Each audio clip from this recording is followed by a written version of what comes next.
So, you want to open carry? Congratulations! Since open carry is new to Florida, we can expect an adjustment period for both gun owners and those who, for a lack of a better term, opt out of the carry culture. Why would anyone do that? That means there will likely be some mistakes made and incidents happening that will make headlines. So, in this video, I'd like to make some suggestions that may help you avoid these mistakes and have you end up as front page news.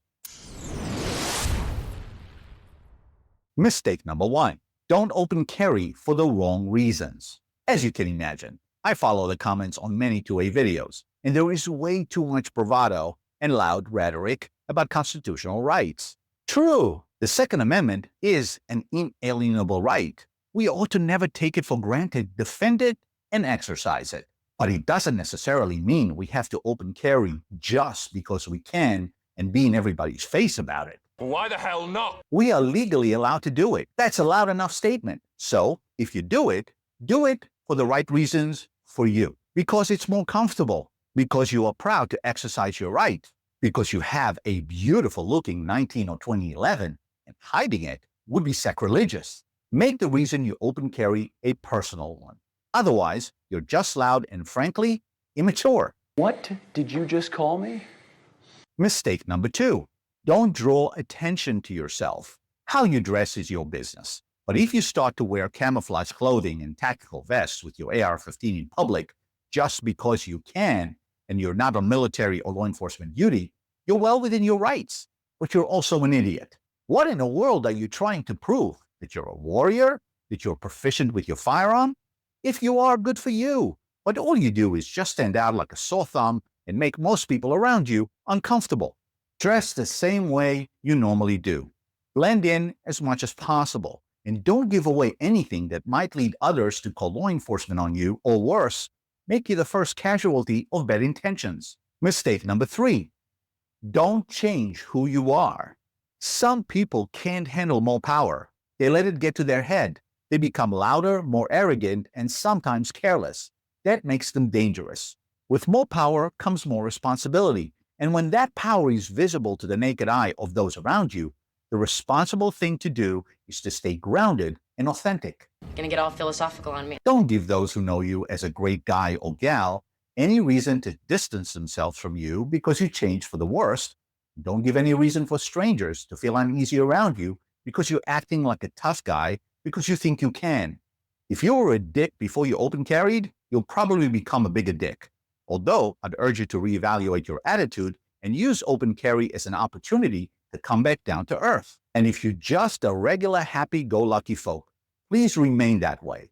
It will show those around you that you can be trusted to take on the responsibility. Mistake number 4. Don't get sucked into confrontations. You hear a lot of people say that open carry makes you a target. There is truth to that, but that doesn't only apply to bad guys who want to take out the threat to themselves by shooting the armed citizen first. Open carry opens you up to scrutiny and social confrontations by anti-2A members of the public or those simply opposed to open carry. They may taunt you and try to get a reaction out of you so they can paint you in a bad light. Don't get sucked in under any circumstances. If you react and fall for their trap, you don't only have the possibility of dealing with law enforcement, but you paint all of us in the carry community as aggressive, dangerous, and irresponsible. So I challenge you to stay calm and composed. Walk away if you have to, but don't give anyone the reason or satisfaction to paint you, gun owners, and open carry in a bad light. Unfortunately, there will always be idiots and fools that open carry and do it anyway. Don't be one of them. Mistake number 5. Not staying alert enough. Those who conceal carry often worry about printing. Newsflash! Nobody notices unless they are gun people and are actually looking for it. Otherwise, people are too self-absorbed, glued to their phones, or deep in thought to notice. When you open carry, there's no hiding it. Even zombies will notice, especially because the concept is still fresh and the sight of firearms in plain view is unusual. Situational awareness ought to be top of mind regardless of whether you carry open or concealed, but even more so when you open carry. You cannot let your guard down for a second. I don't care how safe your neighborhood is. Crime happens everywhere. And when someone with ill intentions knows you have a gun, Taking it off you is not the only way they can get a hold of it. They can also follow you home, learn your movements, and make them move when you're not paying attention. So that advice you repeatedly hear about situational awareness, turn it up to maximum capacity. You'll need it. And while you're at it, I suggest you take some good brain power supplements because being on alert at that level is exhausting. Mistake number 6, cheap equipment. I understand that everyone has a different budget. That should not prevent you from exercising your rights safely and responsibly without breaking the bank. However, if you intend to open carry, the following items, aside from a good quality firearm, ought to be priority and of durable quality.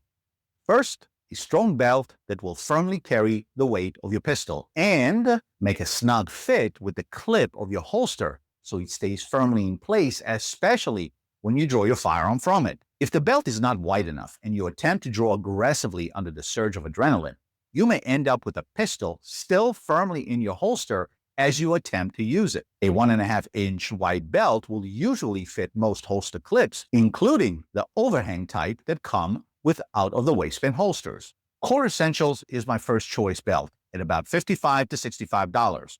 But if you can't afford it, Yodi makes a good ratchet belt and goes for about $20 on Amazon.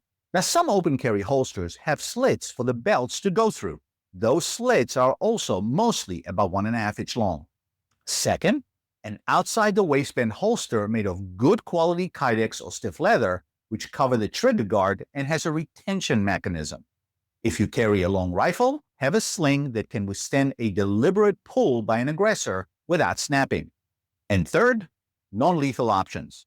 Open carry doesn't change the use of force laws. You can still only use force to defend yourself that is proportional to the force being used against you. There are some exceptions, and it is your responsibility to dig deeper and understand what they are. If you're attacked with non-lethal force, you may, in most cases, respond lawfully with non-lethal force.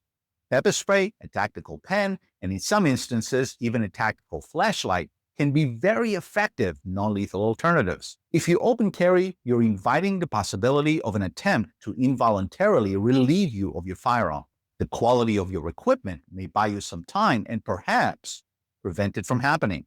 However, if you don't have the skill to fend off the would-be thief or worse, thieves, you're likely to lose the battle anyway. So make it lawfully as difficult as possible for them to succeed. Mistake number 7, removing the firearm from the holster. Unless you intend to use your firearm to defend yourself, practice at the range, perform a safety inspection, dry fire at home, or clean your firearm, do not remove it from your holster. Too many accidents, some unfortunately fatal, occur due to carelessness and ignorance. If someone sees your gun and says, "Hey, that's a gorgeous gun, can I have a look?" your answer should be a resounding, "Hell no!" That pertains to a friend, a stranger, and especially a child. If a law enforcement officer asks you to remove your firearm from your person, do not reach for it and ask them politely to do it themselves while keeping the firearm in the holster as they do. The universal safety rules clearly state to always treat all firearms as if they're loaded. Don't ever forget it or neglect it. Mistake number 8, not getting adequate training. Training isn't required by law, but if you intend to carry a firearm in public, open or concealed, professional training and regular practice is not an option, in my opinion. And if you open carry, your training has to adapt even further. For example, if you carried concealed in the appendix position and decided to now open carry in the 3 o'clock position, make sure to adapt to your new orientation and become proficient with it. Don't let your first practice session be a real-life self-defense incident. If some jerk goes for your gun, how do you prevent him or her from taking it? Your shooting skills are irrelevant at that point. Fending them off and retaining your firearm is the skill you need. What's the first thing you do once you identify a lethal threat and must defend yourself or another? You have to draw your firearm from the holster without fumbling or adjusting your grip and orient it towards the threat. Can you do so effectively under the extreme stress of a violent attack when your body doesn't function normally? There are innocent bystanders all over, and every bullet you fire has a lawyer attached to it. Hopefully you get the point and recognize that open carry comes with extra training considerations, and taking shortcuts is not only foolish and irresponsible, but outright dangerous. Hey, man, are you trying to scare us? Mistake number 9, not knowing the law. It's a lot more fun to work on our firearm skills than to read statutes, but one without the other is a recipe for disaster. I don't need to tell you that there are a few ignorant, irresponsible, and outright dangerous yahoos out there who lawfully own and carry guns, but couldn't spell the word lawfully, let alone define it. Now, if you've watched this far, first of all, thank you. And second, you most likely understand and appreciate the importance of knowing your state and local gun laws and how they apply should you have to use force of any kind to defend yourself. There are plenty of ways to learn the relevant laws. You don't have to only read, decipher, and memorize legal jargon and subject your brain to mental gymnastics. There are more simplistic, entertaining, and engaging ways to learn. For example, find legitimate attorneys who post videos on social media and/or their websites pertaining to your local laws. Attend classes presented by self-defense legal experts. These may be provided at a local range, or if you have self-defense insurance or legal plan, the vendor of that service will likely have online videos or local classes that are designed to be engaging and presented in simple, easy-to-understand language. If you own a firearm, be it for home defense and/or carry one, I urge you to have a legal plan to defend you in court in the event you end up on trial. The legal costs are astronomical. It can ruin most of us financially. A reputable self-defense legal plan ought to be a priority. Lastly, choose an instructor who explains the potential legal consequences of using the skills they teach you. To be clear, most instructors, including myself, are not attorneys and do not offer legal advice, but they understand the decision-making process and its ramifications. Open carry is still new to Florida, and although currently the same laws apply, there are debates and considerations in the Florida halls of government as to potential amendments to the open carry regulations. So if you open carry, make an effort to keep up with the laws as the state adapts to the new reality. And speaking of reality, for those of you who still insist that every law is an infringement on your Second Amendment right, and that the government has no right to regulate or infringe on that right, I suggest you come to terms with the fact that it can and it will. Because if that's what you intend to use as your legal defense, should you be on trial, be prepared for a rude awakening as you meet your new roommate, Bubba, in cell 31. If you enjoyed this video, please smash that like button, subscribe to the channel, and watch the next video right here. Train hard, often, and safely, and I'll see you at the range.